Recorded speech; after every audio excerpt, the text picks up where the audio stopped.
3. А минутка след това.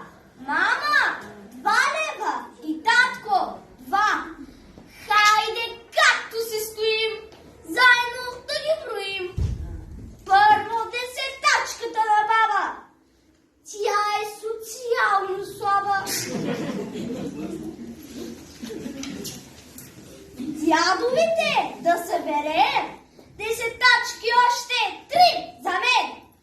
Колко стават те до тук? Ето левчетата тук. 10, 20, 30, 40. Да прибавим 2 от мама. Ах, каква е тя хитрана. И с татковете 2.